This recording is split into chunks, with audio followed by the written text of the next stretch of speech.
तो भाई कैसे हैं आप सब। इंसान चाहे कितना भी गरीब क्यों ना हो, लेकिन कुछ ना कुछ लाइफ में एक ऐसा चांस ज़रूर आता है जो उसकी लाइफ चेंज हो जाती है। ये स्टोरी कुछ ऐसी है कि एक लड़का होता है जिसको जॉब से निकाल दिया जाता है, दूसरी जॉब नहीं मिलती, थर्ड जॉब में वो इंटरव्यू देता है, उसका हो जाता है सिलेक्शन कम सैलरी में, बट उसके बाद भी पॉलिटिक्स के कारण उसको प्रमोशन नहीं मिलता, फिर वो जॉब छोड़ देता है। फिर ऐसा क्या हुआ जॉब छोड़ने के बाद में उसकी लाइफ चेंज हो गई, तो फिर जानने के लिए देखते रहिए। ओल्ड इज़ गोल्ड कहानी, ये एक हिंदी यूट्यूब चैनल है, तो प्लीज़ सब्सक्राइब करो और कहानी सुनो। तो ये कहानी एक ऐसे लड़के की है जो गरीब होता है पर बहुत प्रतिभाशाली होता है। तो वो एक जगह जॉब कर रहा होता है, उसका बॉस उस पर चिल्लाता है और उसे निकाल देता है। एमबीए पूरा करने के बाद ये उसकी पहली नौकरी थी। वह बहुत सारे सपनों वाला एक प्रतिभाशाली युवक था। उसके सपने आसमान में थे, लेकिन इस क्रूर दुनिया की हकीकत कड़वी है। अपनी पहली नौकरी छूटने के बाद वो घबरा गया था, फिर भी उसका आत्मविश्वास झलक रहा था क्योंकि वह अपनी क्षमता जानता था। उसने दूसरी नौकरी के लिए आवेदन किया। मैनेजर बोला, उन्होंने तुम्हें क्यों निकाल दिया? उनके पास कोई स्पष्ट उत्तर नहीं था। मैनेजर ने उसे नौकरी के लिए रिजेक्ट कर दिया। इस बार उन्होंने उसे और अधिक घबराहट का उपहार दिया, लेकिन उसकी आशा अभी भी जीवित थी। फिर असीम उत्साह के साथ उसने एक नई नौकरी के लिए आवेदन किया। ठीक है, हम आपको नौकरी पर रखना चाहेंगे, लेकिन वेतन 13,500 रुपये प्रति माह होगा, मैनेजर ने दो टुक लहजे में कहा। उनके पास शामिल होने के अलावा कोई और विकल्प भी नहीं था। वो पूरे उत्साह के साथ वहाँ काम करने लगा। उन्होंने सभी अवसरों का लाभ उठाने के लिए कड़ी मेहनत की। उनका काम इतना अच्छा था कि उन्हें प्रमोशन मिल सकता था, लेकिन ऑफिस की राजनीति के कारण उन्हें प्रमोशन नहीं मिल सका। फिर वो एक सामान्य परिवार से थे। बूढ़े माता पिता, अविवाहित बहन और शादीशुदा एक भाई उसकी फैमिली में थे। उसका दुनिया पर राज करने का सपना था। उसका अपने माता पिता के जीवन में स्वस्थ धन और खुशी की रोशनी लाने का एक सपना था।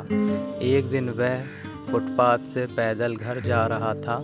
ये फूल मैडम के लिए ले जाओ सर, उसने देखा। एक छोटी लड़की उसकी ओर गुलाबों को लिए चली आ रही थी।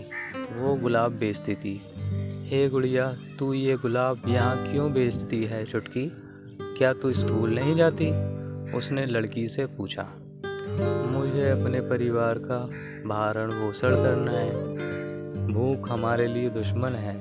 उस क्रूर दुश्मन से लड़ने के लिए मुझे ये गुलाब बेचने होंगे, छोटी लड़की ने उत्तर दिया।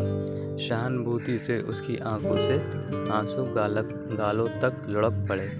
उसने अदृश्य शत्रु भूख से लड़ने में मदद करने के लिए उस छोटी योद्धा लड़की से मुट्ठी भर गुलाब खरीदे। अंधेरी रात में घड़ी बहुत तेजी से चल रही थी। वह अपने बिस्तर पर हाथ में गुलाब लिए हुए था। उसके मन में निरंतर विचार आ रहे थे कि अचानक उसने सशक्त विचारों को पकड़ लिया कि मैं वंचित लोगों के जीवन को बेहतर बनाने के लिए क्या कर सकता हूँ। उन्होंने खुद से पूछा। उन्हें जवाब पता था। उन्होंने नौकरी से इस्तीफा दे दिया। उनके सभी सहयोगियों के लिए अप्रत्याशित कदम वो उस छोटी सी लड़की को ढूंढने लगा जिसने उसे ज़िंदगी का सबक सिखाया था। वह नगर की मालिन बस्ती में खड़ा था। उसने उस छोटी लड़की को देखा जो उसके सामने ही खड़ी थी। क्या आप मुझसे और गुलाब लेना चाहते हैं सर? उस खूबसूरत छोटी सी लड़की ने मुस्कुराहट और आशा के साथ उससे पूछा। नहीं नहीं, लेकिन मेरे पास तेरे लिए और भी कुछ है, उसने उत्तर दिया। ये क्या है? लड़की, मैं तेरे दुश्मन से लड़ना चाहता हूँ, उसने अधीरता से कहा। उसने हर जगह से संसाधन जुटाए जो वो संभवतः कर सकता था। फिर उन्होंने भूखे और ज़रूरतमंद लोगों को खाना खिलाने के लिए एक NGO शुरू किया। उनके जीवन का उद्देश्य सरल था, भूख को नष्ट करना। उन्होंने अपना करियर और जीवन नेक काम के लिए समर्पित कर दिया। जल्द ही वो वंचित लोगों के सामाजिक सशक्तिकरण का चेहरा बन गए। उन्होंने ज़रूरतमंद लोगों को हद्दशत्तु को स्वस्थ करने में मदद करके अपने जीवन का उद्देश्य पूरा किया। ऐसा करके उन्होंने बहुत सुकून के साथ प्रतिष्ठा भी हासिल की और कुछ वर्षों के बाद वह अपने दोस्तों के साथ एक अंतर्राष्ट्रीय कार्यक्रम में मुख्य अतिथि थे। उनके सभी दोस्त सड़कों, झुग्गी झोपड़ियों, फुटपाथों, रेलवे स्टेशन और बस स्टॉप से थे। उनके स्वागत के लिए देश की सबसे मूल्यवान कंपनी के CEO वहां मौजूद थे। CEO ने उनका स्वागत किया और गुलदस्ता दिया। क्या तुम मुझे पहचानते हो? उन्होंने CEO से पूछा। हाँ सर, आज पूरी दुनिया आपको मानवता की सेवा के लिए जानती है। आप असली इंसान हैं, CEO ने उत्तर दिया। लेकिन मैं आपको मेरी असली क्षमता बताने के लिए जानता हूँ। आप जीवन में कुछ भी बड़ा नहीं कर सकते। और देखिए, मैंने अपने जीवन में कुछ भी बड़ा नहीं किया, लेकिन मैंने बस उन छोटे लोगों के लिए एक छोटी छोटी चीज़ें की जो सबसे बड़े दुश्मन से लड़ना चाहते थे, जिसकी कोई कल्पना भी नहीं कर सकता था। वह गर्व और आंतरिक संतुष्टि के साथ मंच की ओर बढ़े। CEO अभी भी सदमे में था। इसलिए किसी ने कहा है, एक आम आदमी की शक्ति को कभी भी कम मत आंकना। तो हेलो गाइस, कैसी लगी मेरी स्टोरी?